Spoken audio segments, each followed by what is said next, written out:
Hyderabad BRK భవన్లో Kaleshwaram commission ముందు తన వాదన అనంతరం అభిమానులకు, పార్టీ నేతలకు, కార్యకర్తలకు అభివాదం చేసిన బీఆర్ఎస్ పార్టీ అధినేత, తెలంగాణ రాష్ట్ర అభివృద్ధి ప్రదాత, మాజీ ముఖ్యమంత్రి కేసీఆర్ గారు.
వంద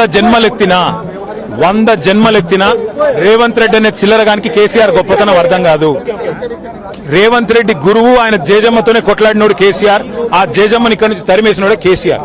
కాబట్టి రేవంత్ రెడ్డి అనే చిల్లరగాడు ఏం మాట్లాడినా, ఆయన చిల్లర ప్రభుత్వం ఏం చేసినా కేసీఆర్ ఎంటిక కూడా పీకలేరు.